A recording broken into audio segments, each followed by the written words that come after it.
Are you ready? Of course.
By the way, all this was endorsed by the NCCC.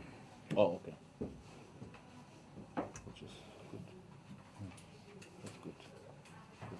So the statement comes from basically those.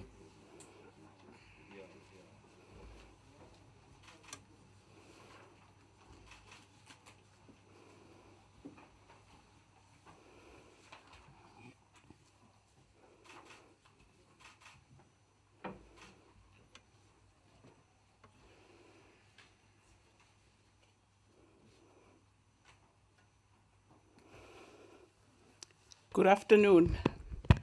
My name is Pumla Williams. I'm the Director General of the Government Communication and Information System. Today we are hosting the Department of Higher Education, Science and Innovation. We have Minister Blade Nzimande, who will be leading the briefing and supported by the Deputy Minister Nzimande. From our side, I am assisted by Ishmael, who will be taking the calls, and I'm also assisted by Matikweni, who will be taking the WhatsApp calls. We also have the sign language, and I'm assisted by Andiswa and Nicolene. And at this point, can I hand over to the Minister? Thank you.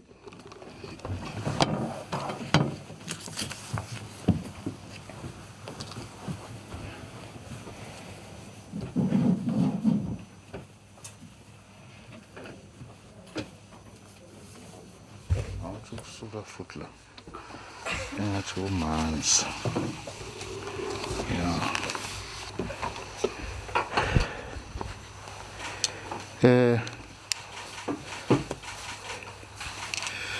Thank you very much, Ms.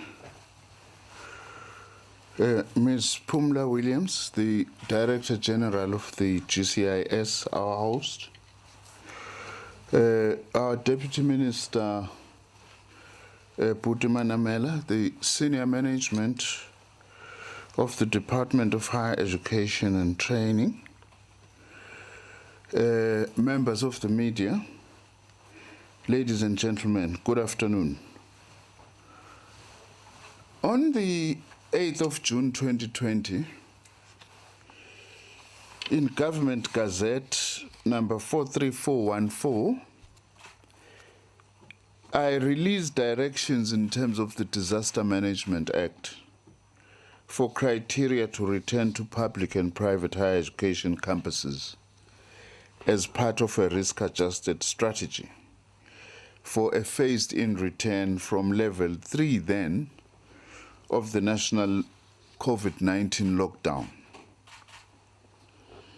These criteria were developed in consultation with the sector, including representatives from Universities South Africa representing the Vice-Chancellors, the South African College Principals Organization representing the principals of TVET colleges, trade unions and staff associations, as well as the South African Union of Students and the Council on Higher Education.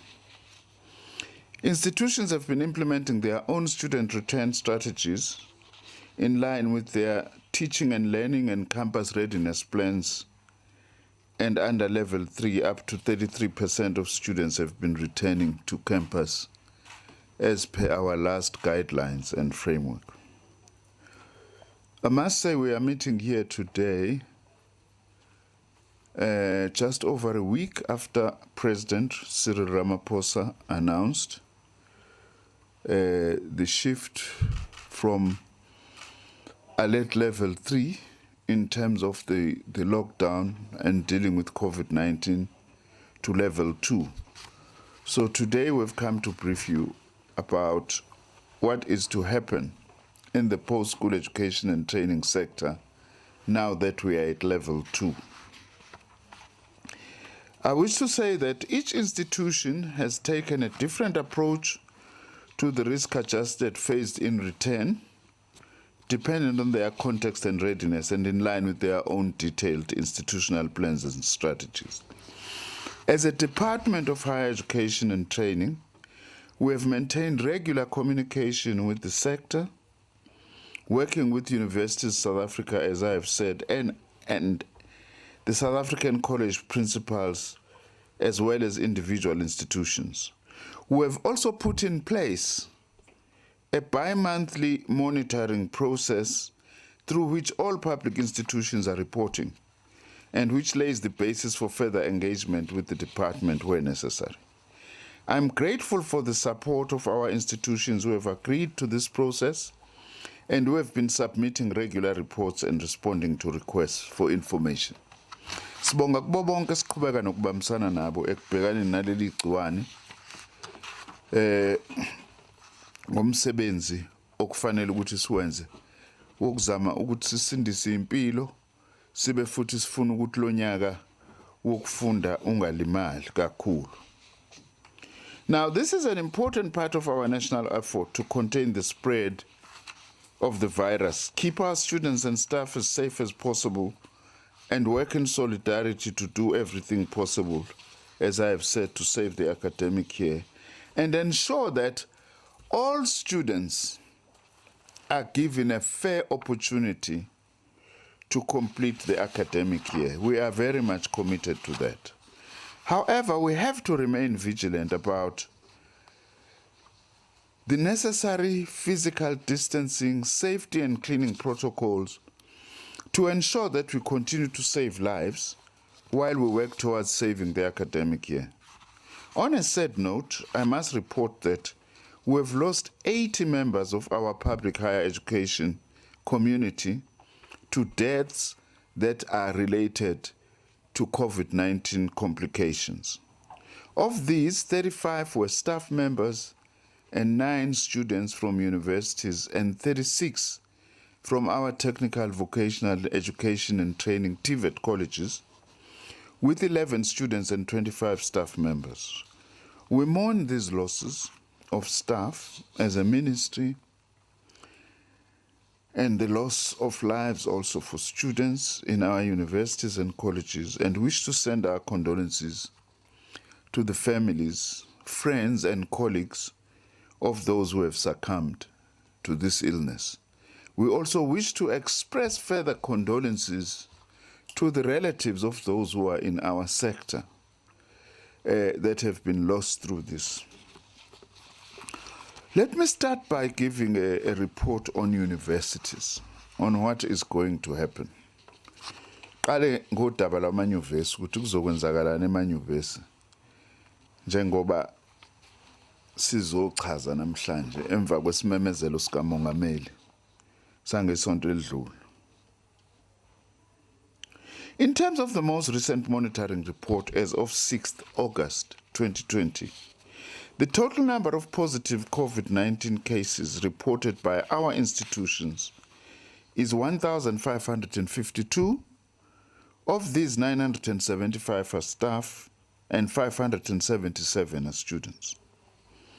115,555 students had been issued with permits to come onto campuses for teaching and learning and research purposes.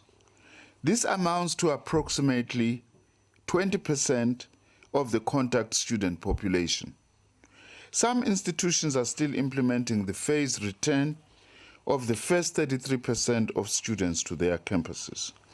On a daily basis, we wish to say 29,624 staff and students are screened entering university campuses. It is assumed, of course, that with this number, not all students issued with a permit are returning to campuses. Some may be choosing to continue to work remotely from home. The relatively low number of daily screenings may also be linked to the management of activity on campuses, in that students are not all arriving on campus every day, but are attending campus when it is necessary.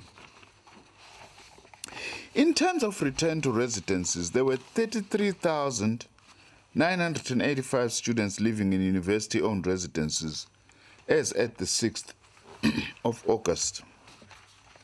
This is approximately 28% of the residence capacity in the system. In addition, institutions reported that there were a further 27,177 students living in university-leased and managed accommodation, 12,474 students living in university-accredited accommodation, and 9,899 students living in private accommodation that had been vetted by universities. Our latest monitoring reports show that while challenges do remain in the system, all universities have made significant progress in their teaching and learning strategies and campus safety strategies, which have included implementing various methods for remote learning, distributing devices and data to students, distributing learning materials in other forms directly to students, training staff, communicating regularly with staff and students, and adhering to protocols that keep staff and students safe on campuses and in residences. On matters relating to health and safety in our institution, I wish to say that all of our institutions have prepared their campuses in line with the Higher Health Protocol, our own organization that has been helping us in this regard, as well as health and safety committees at campuses. I do wish to point out that in our meetings with the trade unions, they've raised this matter which is of concern, that not all of our campuses have got health and safety committees. Now, these committees are compulsory in law, whether there's COVID-19 or not, even more so now that we are faced with the scourge of COVID-19. So all of our institutions, we call upon management to know that if they've not established health and safety committees, they are breaking the law, and in this instance also, they are depriving themselves of involving both workers and students in the task of confronting COVID-19. I have raised this with the Vice Chancellor, as I've also raised it with the college principals. Institutions will need to continue to be vigilant and prioritize health and safety of staff and students, while at the same time ensuring continued and more intense support for teaching and learning to ensure that the academic year is saved. In addition, just some figures that are important to share with the public. Number of staff and students who are quarantined are 2,040 because of being suspected or having been in contact with people who have tested positive. Number of staff and students who have requested to self-isolate are 2,076. That's the data as at 6th of August, as I say. Number of reported deaths in our universities, staff is 35 and students is 9. And number of students offered with permit, we are approximately 18% of the total contact student population. Now, let me come directly now to level 2 plans for universities. All universities have plans in place for remote multimodal teaching and learning, and the controlled return of students to campus-based tuition in line with the criteria published in the relevant government gazette. According to the criteria developed, I am happy to report that under level 2 of the lockdown, it will be possible for us now to allow for up to a maximum of 66% of students to return to university campuses. Kusho ukuthi siyavula futhi sesivulele ingxenye yabafundi ingxenye yesithathu ukuthi ibuyele emanyuvesi njengoba sasikade ngoJune sivulele ingxenye yesithathu yokuqala sesivulela manje ingxenye yesithathu yesibili. This will be done in terms of the detailed COVID-19 management plans in place across the sector and to ensure the continued safety of students and staff while allowing for greater access to campus teaching and learning for more students. In terms of the criteria, the following categories of students will be able now to return under level 2. The first category of students who are now going to return as part of this 1/3, it's all groups that had been prioritized to return in level 3 but could not be accommodated due to the maximum campus carrying capacity having been reached. Shutha babesalele ekuqaleni kule ngxenye yesithathu yokuqala yibo manje abazobuyela ngoba sasingekho isikhalo esanele ukwenza isiqiniseko sokuthi akukho ukugcwala okuzodala ukuthi singakwazi ukulandela umgomo ukuthi abafundi nabafundisi bangasondelana eduze. The second group will be students in all years of study who require laboratory and technical equipment to complete the academic year. The third group will be students in all years of study who require practical placements, experiential learning, workplace-based learning to complete the academic year. Of course, provided the workplaces and platforms are open and prepared. And the next category that's going back this time is all first-year students in all undergraduate programs. So those are the groups of students who are now going to go back as the second 1/3. All other students will continue to be supported through remote multimodal teaching, learning, and assessment until they can return to campus. It is recognized that each institution will determine the implementation of these criteria in terms of their own academic programs and plans. Some have been asking then, what about the last 1/3? The last 1/3, as per our plans now, will return to universities when we move to level 1. So far, then, they will continue working remotely through the multimodal learning and teaching mechanisms that have been put in place by the universities. We have been doing everything possible to ensure that we support institutions to respond in the best possible way to the many challenges that have arisen during the pandemic. This has included the reprioritization of funds to support the COVID-19 response at our public universities. On risk assessment during this period, each institution has its own operational plan based on a risk assessment linked to its operating conditions, location, and context. What this means, amongst other things, is that the focus now must really be on institutions and on campuses. We call on all our stakeholders to focus at that level because that is where things are happening. Ngamanye amazwi, umsebenzi omningi manje usezikhungweni la kufundwa khona. La kufanele senze isiqiniseko ukuthi zonke izinto zokuphepha nezinto zokufunda zisesimweni esifanele.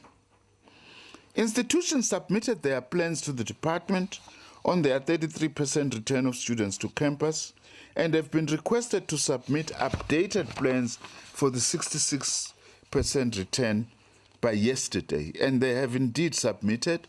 We are analyzing these plans and we will be updating the public as and when we analyze this information and give further guidelines on what is to happen. The department also receives status reports on a wide number of readiness and operational indicators from all institutions on a fortnightly basis. Ningangishika amanzi. Amanzi ayimpilo. Amanzi ayimpilo. Njengoba sifuna abafundi bethu nje bephilile, nami ngifuna ukubajoyina ngiphile ngokuthi ngikwazi ukuphuza amanzi. Ngiyaxolisa. According to the latest report, 14 of our universities are deemed to be at low risk. We have listed them there, as we will be releasing this report. Maybe I should read them. The 14 universities that are at low risk is Cape Peninsula University of Technology, Nelson Mandela University, Northwest University, Rhodes University, Solplaatje University, University of Cape Town, University of Johannesburg, University of KwaZulu-Natal, University of Pretoria, University of South Africa, that's UNISA, Stellenbosch University, University of the Western Cape, University of the Witwatersrand, and University of Zululand. 6 other universities are deemed to be at medium risk, which those are Durban University of Technology, Tshwane University of Technology, University of Limpopo, University of Mpumalanga, University of the Free State, and University of Venda.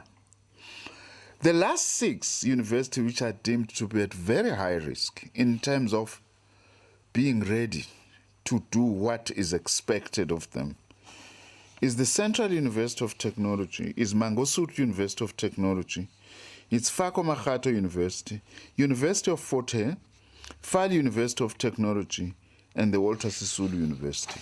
Of course, there may be changes from the data that we received yesterday, which we hope that will be changes for the better and improvement. And as I have said, we will keep on updating the public of the situation. Maybe just to explain about this readiness, we've got about 21 indicators that cover issues related to safety, issues related on whether the institutions are able to implement multimodal learning, as well as a whole range of other indicators to ensure that universities are ready. That is how we are categorizing that. There are those at low risk, at medium risk, and at high risk. Some universities have not adequately resumed academic teaching and learning for a significant proportion of their student populations since March, when the recess period started. This, of course, poses a very serious risk. The department is currently engaging with all medium and high-risk institutions, the 12, identified above, to secure commitments and actions to lower risks and expedite operational capabilities to ensure successful completion of the 2020 academic year. Special support measures will be put in place to ensure academic activities resume at an accelerated pace at these universities. But what we must say at this point, these institutions that have got challenges, we call upon all stakeholders, staff, management, student leadership, to work together to tackle the problems. And not just to stand from afar and say, we will simply protest and say, why is this not happening? Why is that happening there? Rather, we are calling upon all stakeholders to work together. You will understand why we are saying this for the things that I'm going to be outlining just now about the readiness and the challenges that are facing our universities.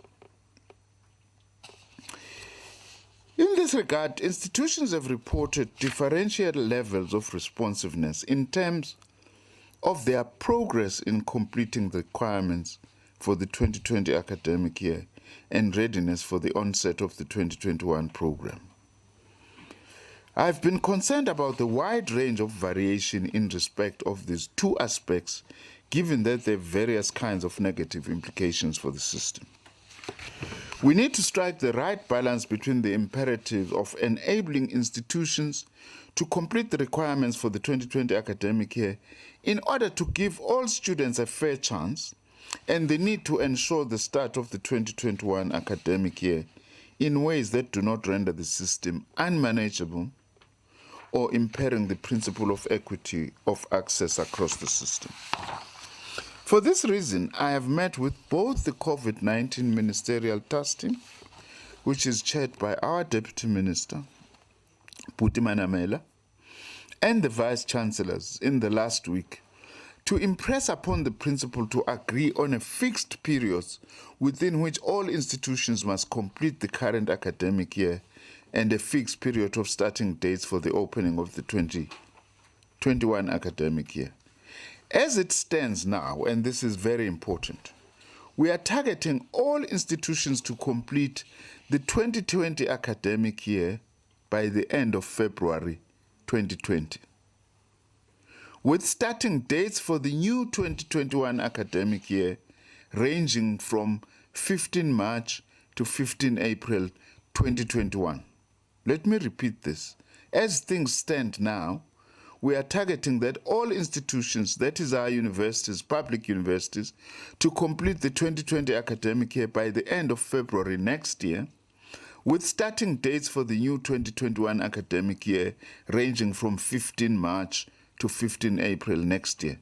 All efforts will be made to ensure that outlier institutions, Bayanda will be impressed with me here, all efforts will be made to ensure that outlier institutions get up to speed to meet this requirement. Yabona manje ngifundiswa insizwe yakanongoma isingisi. Bengingakwazi ukulipronounce leli gama le-outlier ngoba angilijwayele. Ngithi hawu madoda ngiyofundiswa insizwe yakanongoma ngithi ngiyingwenye yakadambuza nje. The detailed management of these two processes across the system will be communicated by the department once all the necessary consultations have been completed. Iyezwakala-ke manje le ndaba njengoba sithi akubanjiswane nje ingoba lo nyaka ka-2020 asizukwazi ukuqeda ngisho kaphi ngelapha ngathi February 2020, it's February 2021. Lo nyaka sowuqeda ngoFebruary 2021 ngokweyinhlelo zethu mazonke izinto zihamba kahle. Siqale unyaka wokufunda omusha phakathi kwa-15 kaMashi no-15 ka-April ngonyaka ozayo. Kusho ukuthi asikho isikhathi. Njengoba sithi akubuyelwe nje kufundwe, akufundwe ngempela. Kuthi nala kuneyinkinga khona sibambisane ukuthi sixazulula kanjani inkinga. Sizama ukugwema ukujikijelana ngamatshe ezikhungweni zethu zemfundo ephakeme. Now, what are our directives that we have given as the department? The protocol governing the staggered return of students to campuses must hold. In other words, what we have announced that we are taking the second 1/3 category of students must stand, and the last 1/3 when we reach level 1. We don't know as yet when we will reach level 1. Of course, we'll be consistently monitoring the situation very closely. So that staggered return stands. Any uncontrolled return would be highly irresponsible and place lives of students and staff at risk. We met with stakeholders in the COVID-19 task team that I have referred to on Friday last week, chaired by our Deputy Minister, to secure stakeholder support for this broad strategy. We are pleased to say that there is broad support in the sector from all the stakeholders.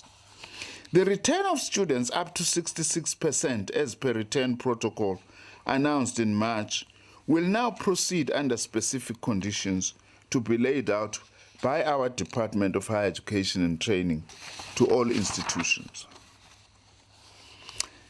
Institutions submitted their updated plans yesterday, as I have said, 25th of August, and are expected to begin reintegrating further groups of students up to 66% as from the 1st of September. Because they must be ready, we must give them time. As we said last time, we give institutions 2 to 3 weeks to get ready and then start receiving the students. This will also allow for return of students, as I have said, facing severe difficulties to continue with remote learning due to either family circumstances, connectivity problems, or other adverse circumstances. All students that cannot be safely reintegrated will continue to be supported through remote multimodal teaching and learning and assessment until they can return to campus. And we still commit no student will be left behind. They may not be able to be starting and finishing at the same time because of these conditions that we are facing, but we want to ensure that no student will be left behind. International students studying at South African universities currently outside South Africa, unfortunately, will only be able to return to their campuses during level 1 once international travel resumes. Priority may have to be given to registrars and senior medical students in this category should international travel be permitted under level 2. This will allow broad alignment with the Department of Basic Education, which is planning the release of the National Senior Certificate results on the 23rd of February 2020. Ngamanye amazwi sisebenzisana nomnyango lo kazakwethu uMinister uMotshega wezikole ukuthi kube nokuqondana phakathi kokuphuma kwemiphumela kamatikuletsheni kanye nokuqala konyaka ukufunda kwamanyuvesi ngonyaka ozayo.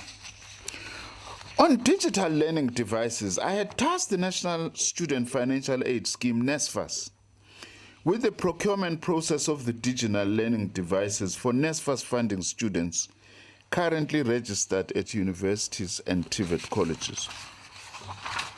Although, as mentioned in a previous media briefing, the provision of such devices is extremely urgent as part of the government's response to COVID-19.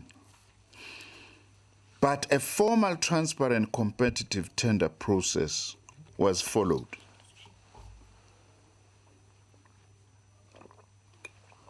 Those who are already saying, DG, there is corruption in this tender, ake bame kancane ake bengajahi. Engathi sebelala bephupha corruption nala ingekho khona. Asibazi ukuthi bakuthatha phi lokho. Ngizocela nje ukuchazela izwi ukuthi kwenzekani ngalento yama devices. These are facts. We adopted this route of an open, transparent, competitive bid instead of an emergency tender process to avoid any deviation from the normal competitive procurement process. The reason for this was our serious concern that the process must be beyond reproach given recent experiences of reported corrupt practices experienced around COVID-19 procurement of PPEs. We want to say that we are all committed to fighting corruption, but let's not, in the process of fighting corruption, want to position ourselves in a populist way and begin to talk about things that we have not officially communicated about. Judge us on what we have communicated, which is what we are going to communicate today. The administrator of NSFAS has informed me on Tuesday this week that none of the bids competing for the supply of learning devices as specified in the bid process had achieved the mandatory requirements as required in the bid document. Unfortunately, and we want to be open and transparent about this, no tender was awarded on laptops. This is, of course, unfortunate and regrettable, only in the sense that procurement of learning devices will not take place right now. This may mean a delay of another month or two, unfortunately.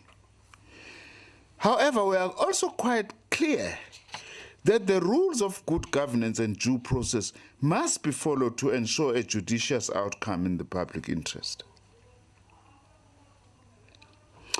The ministry, myself in particular, is well aware of a campaign driven by some commercial interests and some unscrupulous elements who are using a false flag of accusations about supposed sabotage and undue interference by the department to mask their own interests in trying to gang press NSFAS into making shoddy decisions. This will not be allowed to take root in our sector. I'm told that I'm interfering in my department. I don't understand that. I'm the minister of the department. How am I interfering in my own department? For this reason, NSFAS will have to start the process from afresh on procuring these devices and follow the letter of the law. Government policy is clear that our procurement process must promote an inclusive economy with diverse players, with specific priority given to credible, broad-based black economic enterprises to ensure that we broaden the base of our economy. We also want to say, by the way, DG, to those who are accusing us that there are things that are unbecoming, they need to give us evidence. And often I want to say this, our experience in government is that often the people who cry foul are often the ones who are being investigated for corruption and for other unethical practices in order to try and fight back and intimidate us not to do further investigations. I want to make it clear publicly to the South African public that as Minister of Higher Education, Science and Innovation, I am not going to be intimidated by these fight-back tactics. In fact, they make me to be even more committed that in my sector, I'm not going to allow any corruption or any unethical or any illegal practices. I stand firm there because this is nothing but part of a fight-back campaign. And I am challenging the South African public to charge us that some of these people who are shouting loudest, what are their own business interests? Like Honorable Olomisa, he's a businessman. What are his interests? He must declare publicly where is he looking for business so that there is no suspicion that he is talking about the 600 million rands of the sitters because he himself or his companies that he's associated with may actually have interest there. Challenging those, Olomisa and others. Come out, be transparent yourself first before you actually start throwing stones. Some of them will be embarrassed as they have already been embarrassed before. But as the ministry, we are not going to allow ourselves to be distracted about this. Our task is primarily to look after all South Africans who want to access post-school education and training, and in particular, the children of the workers and the poor of this country. Although this thing of the laptops put us back in terms of the quest to access sufficient learning devices, we will stay within the law and due administrative process. The results of this process will be open for public scrutiny once the process is independently and fairly completed.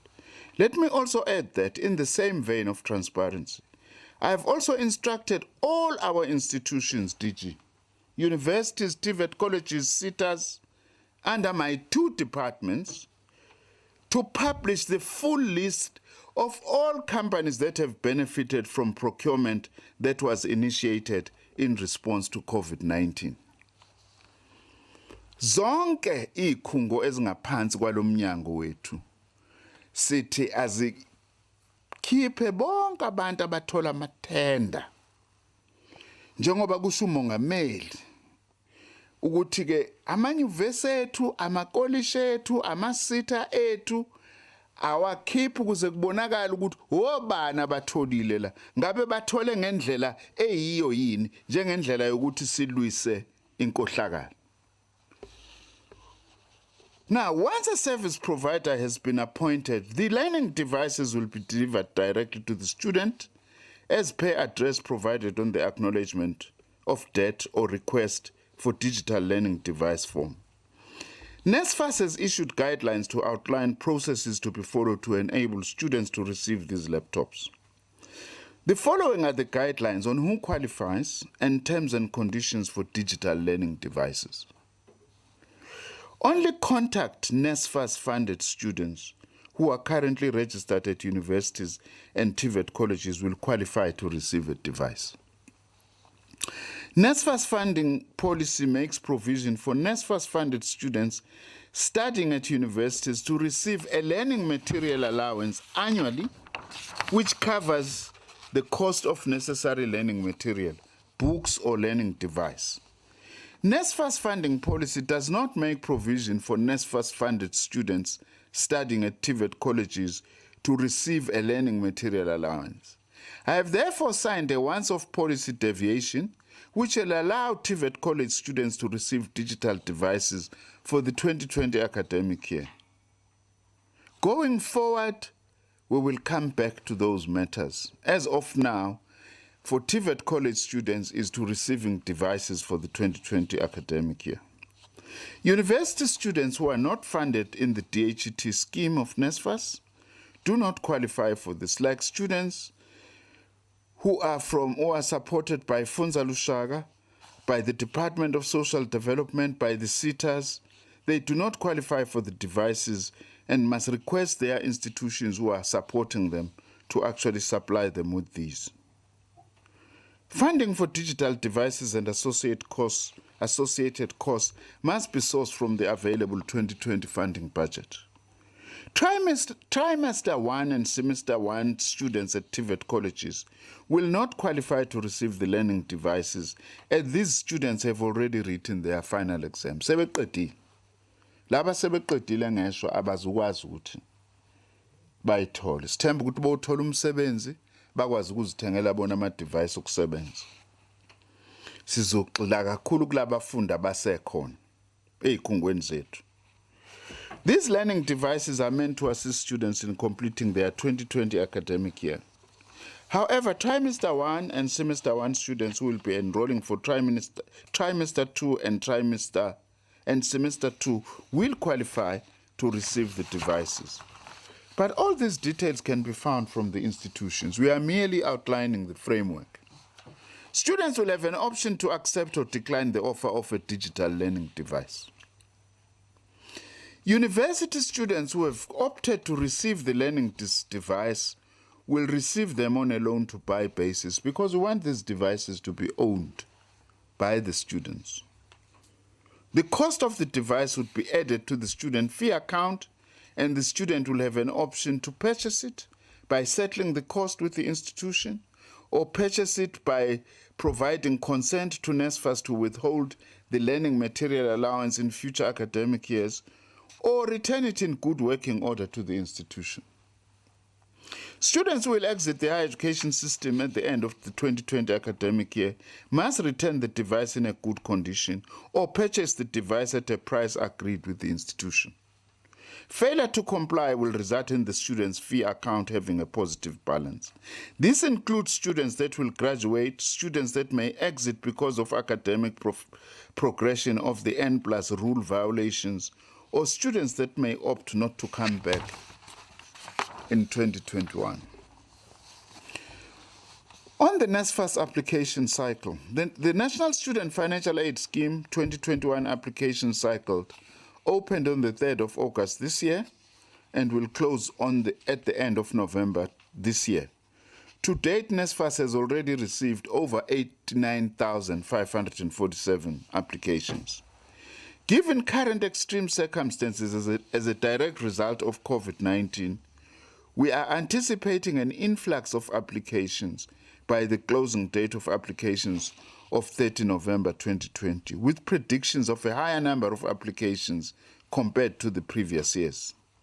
It is still early days though, so we will have a better picture in a month or two. Sicela abafundi ke baqale bafake izicelo labo abafuna ukuqhubeka abafuna ukuthi baxhaswe ilesikhwama sikahulumeni iNSFAS. Bangalindi kuze kube sekugcineni umuntu afuna ukuyofaka isicelo ngomhla ka-30 November sekuvalwa. Let me touch on this issue of NSFAS beneficiaries who provided incorrect information. The National Student Financial Aid Scheme has recently removed from their list a total of 5,000 students who were incorrectly funded on the basis of providing incorrect information for the 2020 academic year, on the basis of inaccurate information supplied in the original applications. This decision by NSFAS was due to recent financial information obtained from the South African Revenue Service, which revealed that there were discrepancies on the total household income declared by the students and verified household income as per SARS data. The data from SARS showed that these students came from families who had household income that exceeded the maximum threshold of 350,000 per annum. It was therefore this decision that led NSFAS to say we must not continue to fund these students. NSFAS has issued a communique to all affected students, notifying them of termination of their funding status and the process to follow if they dispute the findings. The affected students will have 14 days from the date they receive the SMS communication to petition this decision by submitting proof of family income or change of income to NSFAS for review. These documents need to be submitted to NSFAS via email at incomereview, one word, at nsfas.org.za. But we will actually post this information on the website and other media platforms. At this point, we must raise the strongest concern and objection to any students who have deliberately submitted false information to game or con the system.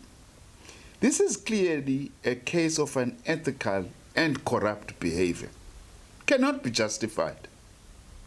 Where proven, legal action will be taken against these culprits by NSFAS, and further NSFAS will seek to reclaim the funds from those students who were attempting to defraud the scheme by misrepresenting their financial status.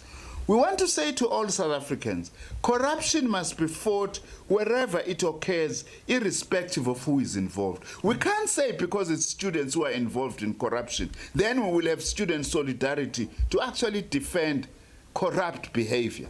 If we are fighting corruption in the supply of PPEs, if we are fighting corruption in all of government and in the private sector, we can't then have students who lie that actually their parents earn less than they are actually lying, and then we say we are going to have student solidarity with them. We can't have solidarity with corruption. As government, we are standing firm on this, and we are calling the whole of the South African society to support government on this stance to fight corruption, even if it comes from student ranks. There is no justification that just because you are a student, you must be allowed to get away with corruption. We are aware, of course, of financial pressures as government on many students from family households above the NSFAS threshold during these difficult economic times, and appeal to the private and philanthropic sectors to raise levels of assistance to other categories of financially needy students who fall outside of the government funding policy. Although ourselves as government, we are looking at what kind of help can be given to these students in future through a system that we can devise working together with the private sector. On TVET colleges, DG, unfortunately this is quite a comprehensive report that we have to give. TVET college students returned to campuses in a staggered approach from 10 June 2020. The last cohort of students returned on 27 July 2020. So all the TVET college students had returned by the 27th of July, as per the approved revised academic calendar of the 2020 academic year. Although all students returned to campus in a staggered approach from 10th June, the last cohort should have returned yesterday, 25th of August, as per the approved revised academic calendar. Since the return of students to campuses, colleges have successfully run classes in compliance with COVID-19 requirements, including providing for physical distancing through the splitting of classes. In addition, the national examinations for the engineering studies students was successfully conducted and concluded in July 2020. Umalusi has since reported that it is satisfied with the conduct of the examinations, which adhered to the protocol set out for COVID-19. The remainder of the academic year will see decreasing pressure on TVET colleges as semester students will write exams next month and go into recess for the remainder of the year. Colleges will open registration for trimester 2 students as soon as trimester 1 results are released, following the standardization process which was scheduled for the 24th of August 2020. That's 2 days ago.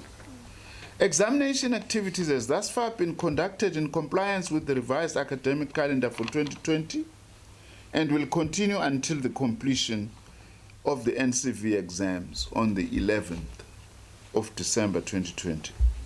Based on the above, the move to level 2 will not adversely affect operations in TVET colleges if the compulsion for physical distancing, the compulsory wearing of masks, and provision of sanitization, washing of hands, all remain firmly in place. We do provide in our statement detailed statistics on deaths in the TVET college sector, on people who have been students and staff. Fortunately, it's not very high, the totals, which is pleasing. Of course, one life lost is too many, but fortunately, it's not high, the number of infections. So we will post this statement. We can look at details. We are concerned, however, that 16,660 students in total missed their internal continuous assessment, which constitute 5% of the total enrollment. This means these students will not be eligible for the examination. However, we are pleased to say non-teaching staff attendance remains at 85% high. On community education teaching centers, all we want to say in summary, Chair, DG, they are returning because they are using the schools. So as the Department of Basic Education returns, they are also going to be returning. And we want to appreciate the support we get from Higher Health, as well as the fact that the Health and Welfare SETA has committed to provide 1,800 students interns who will help with the maintenance of health protocols in the community education and training colleges, working with Higher Health. As a department, we are also looking at different options to appoint cleaners for the learning sites. On skills development, the key issue that I want to raise is that as a result of the payment holiday to employers of 4 months, the SETAs and the skills levy system has lost 8.1 billion rands this year. Now, this is a huge amount of money that will affect many, many learning programs that are important.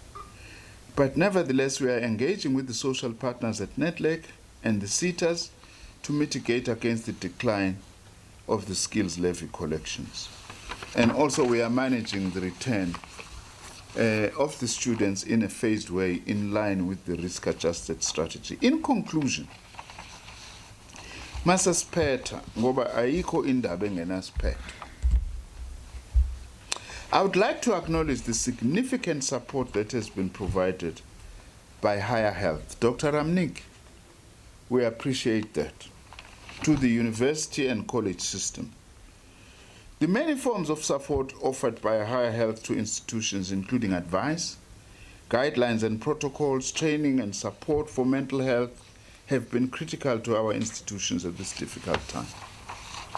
We have alerted all stakeholders to the risk of new infection outbreaks during the implementation of lockdown level 2 measures as a result of the concentration of larger numbers.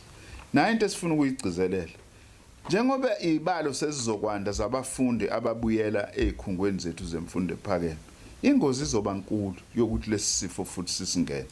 Ingakho kufanele sizigade ngempela. Akusho ukuthi ukubuyela ngaleli nani sibuyela ngayo sekusho ukuthi isifo noma igciwane lihambile. Igciwane lisekhona. Kuzofanele sizigade kakhulu. For this reason, all institutions have been requested to update and increase their health response protocols and support system, including on-campus behavior management, sanitation, and cleaning, testing, diagnostic, isolation, and quarantine facilities.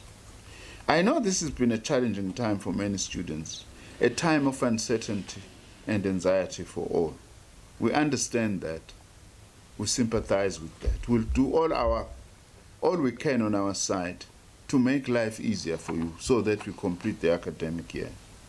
We have been forced into this situation by a global pandemic, and students have had to grapple with new ways of studying, often in difficult circumstances. I do applaud the many students who have adapted to these difficult circumstances and develop new ways of learning. I must also acknowledge that this has been a challenging time for the academic staff of our institutions, who have had to adapt rapidly to new forms of teaching and student support, and who have shown commitment to learning themselves and supporting students, often across multiple different platforms. I commend this work as well as the work of institutional managers, administrators, and support staff who have worked hard to adapt to the necessary changes.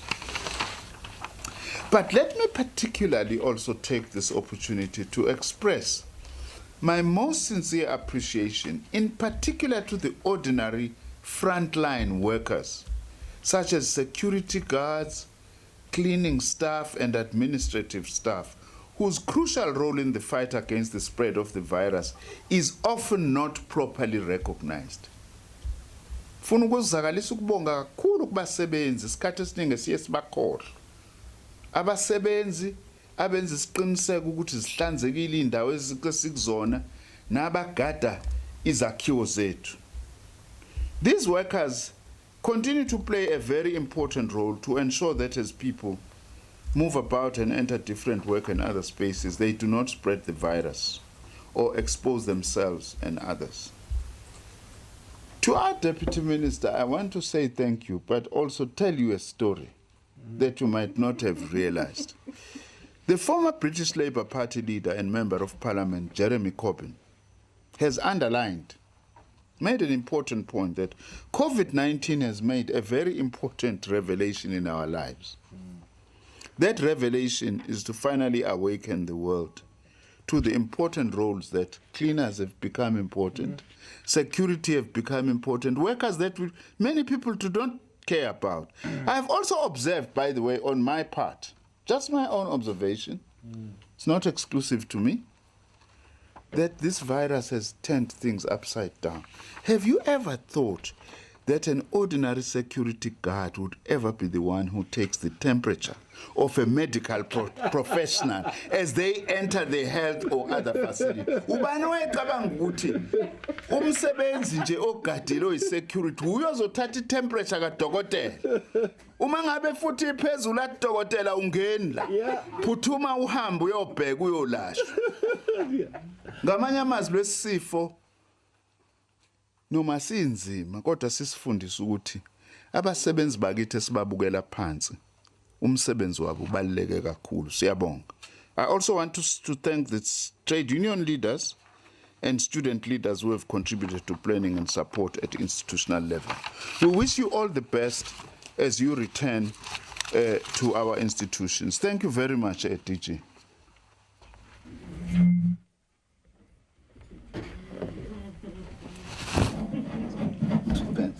Thanks, dear. Thank you very much, Minister.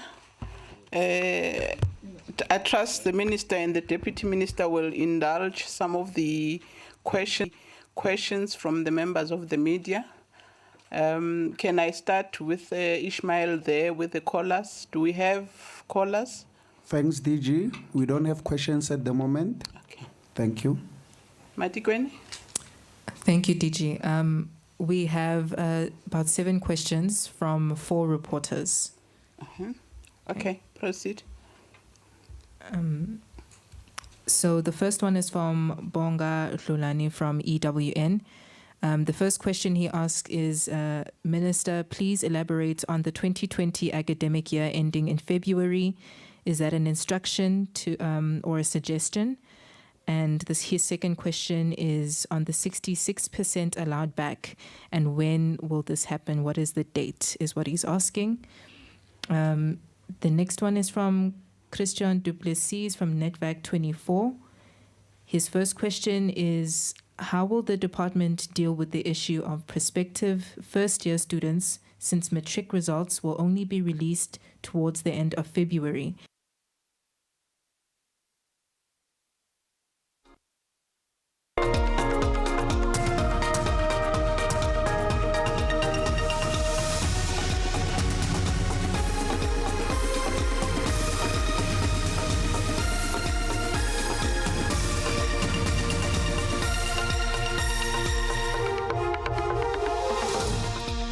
It's 3 p.m. Your headlines. Higher Education Minister Blade Nzimande briefs the media on level 2 lockdown regulations affecting tertiary institutions. An Uppington man has been sentenced to 8 years in prison for the sexual assault of a young girl living with a disability. And we focus on how the COVID-19 lockdown has affected early childhood development centres.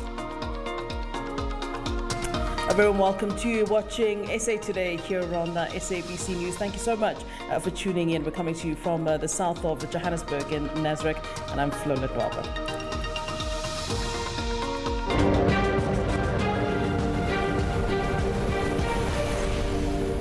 Right, we begin here. The new academic year for institutions of higher learning will begin between March the 15th to April 15th, 2021.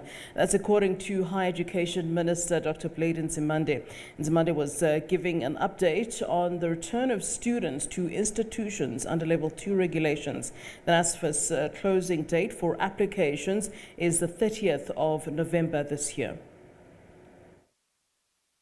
All universities have plans in place for remote multimodal teaching and learning and the controlled return of students to campus-based tuition in line with the criteria published in the relevant government gazette.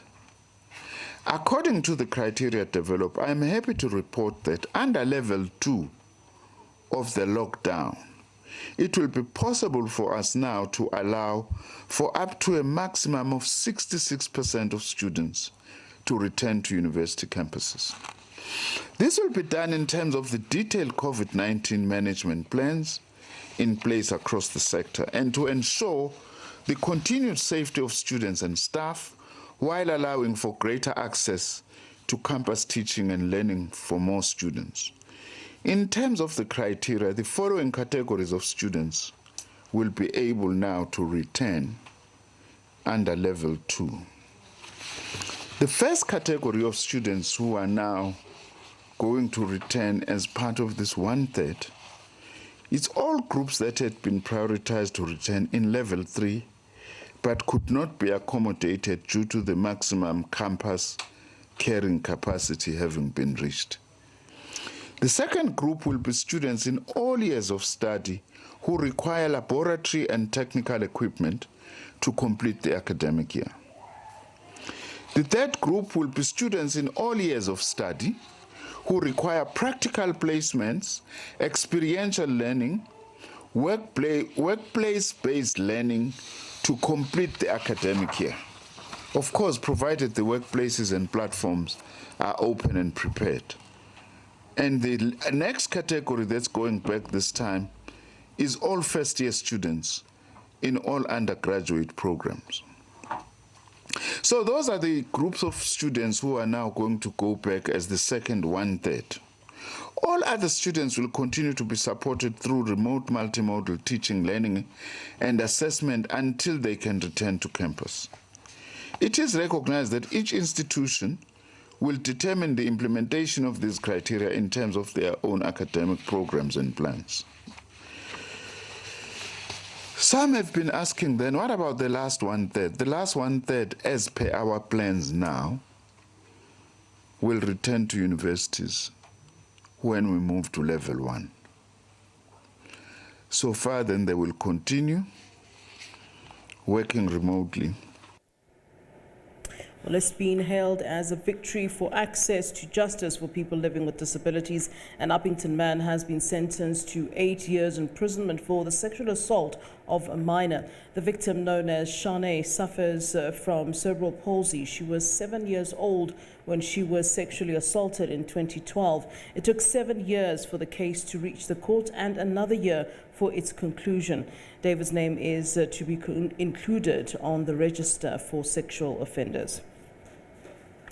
Tshwane Metro police officers have vowed to continue working hard and to fight drunk driving on the capital city's roads. This comes after 3 constables died while on duty on Sunday morning in a head-on collision with a suspected drunk driver. Tshwane Metro held a memorial service for the 3 officers earlier today in Pretoria. SABC News reporter Sipho Stierman has more. An emotional farewell to the 3 fallen constables from the Tshwane Metro Police Department. The 3 officers died in the early hours of Sunday morning when their vehicle collided with a vehicle of a suspected drunk driver. They responded to a call that the suspected drunk driver was driving towards oncoming traffic on the highway, and these 3 officers, of course, responded to try and protect the lives of South African motorists on the road. But in that process, unfortunately, they lost their lives, and of course this has raised issues and concerns about the issue of drunk driving and the high consumption rate of alcohol in the country. This has happened just a week into level 2 and the unbanning of liquor sales. I mentioned to you earlier that it was quite an emotional service here by Tshwane Metro, that is Tshwane Metro Department, and saying goodbye to these 3 constables. But right now I am joined by Lieutenant General Nkomo, who is the head, or rather the chief of Tshwane Metro Police Department. Thank you very much for joining me. A very emotional memorial service here, saying goodbye to your 3 constables. Thank you very much. I think this is the chance that we took as his colleagues, as their colleagues, to come together and just remember them, reminiscing them, because it's not everybody who will be going to the funeral, and the fact that we need to abide by the COVID-19 regulations. So Easily trace the things that are in Holomisa's letter to the president, where they possibly come from. Very easily. And I know why they are coming in that. All what I was saying, Stephen, is that it's important for Honorable Holomisa to be careful that it does not get used by corrupt elements to fight their fights, because if wittingly or unwittingly he is being used for that, he is going to be exposed. I can guarantee that. I can guarantee that. There's absolutely nothing wrong that I've done with my department. I'm not interfering in my department. I'm running my department, which is the task that I've been given by the president. And the other thing is that people who shout loudest, like him, he has got business interests, we know that. He must not only just go and declare them in that form in parliament, he must come out publicly to say, I am raising that there must be corruption. On my side, here are my business interests, so that we know that none of these issues he is raising are because he is also having another interest other than public interest. So I'm challenging him to do that as we move forward. But all what he is saying, I want to say, is utter crap, and I will stand firm. The more he says these things, the more I'm determined to go deeper into what I believe are those people who are feeding him wrong information, to actually challenge, to actually get to the root of all unethical behavior, illegal behavior, and corruption in my department and in all my entities. I hope, Stephen, that actually clarifies what I mean. The date of the second to that. When is it? Oh, the last... Yes, the second. The last... Oh, the date of The date of this second one, that is from 1st of September. That's when we are targeting the students to come back. Now, DM, I'm sure you want to say something, because you chair this task team all the time.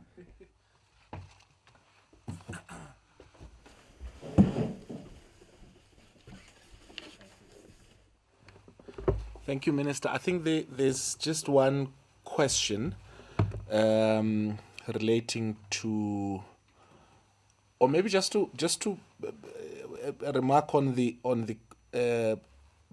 institutions. Is this an instruction? I think you make an important point that we are engaging with the institutions, with the vice chancellors, with the students, and with all stakeholders who are involved, and that the announcements made by the minister are as a result of consultation with all of the stakeholders. So there's no instruction. We've had several meetings with them. We've engaged with them in those platforms, and we all agree that there shouldn't be all these major disparities, particularly in terms of when institutions will be completing the academic year 2020 and reopening 2021. And I think there was a question about what will we do in terms of the results, as the grade 12 or matric results vis-a-vis the registration at universities. Again, we are working, our department is working closely with the Department of Basic Education so that we, there's no confusion in terms of their academic period, the grade 12s, the registration process, and all the work that needs to be done. And then finally, I think the question around private institutions. Yes, we've been working with the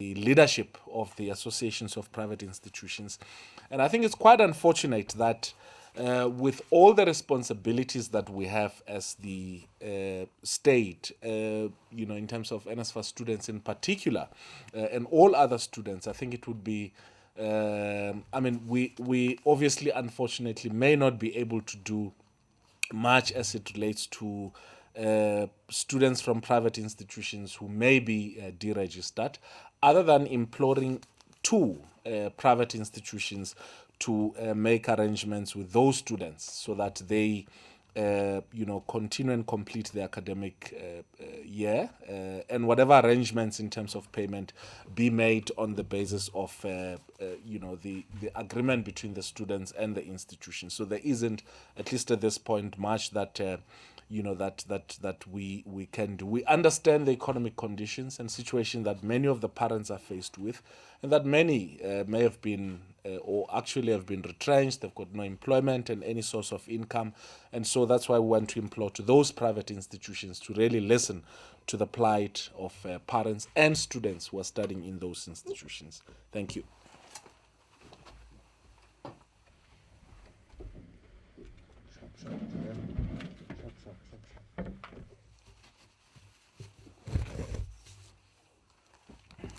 We are only going to entertain another last round. From the telephone lines, Ishmael. We have no questions on the telephone lines. Thank you. Thank you. Matikweni? Thank you, DG. There are no questions on WhatsApp. Thank you. I think, Minister, you were very, very thorough. You've answered everything.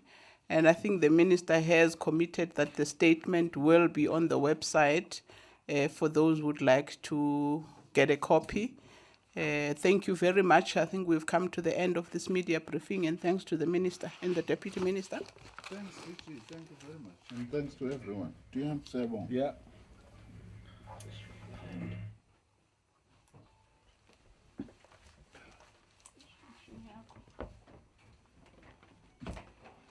Okay.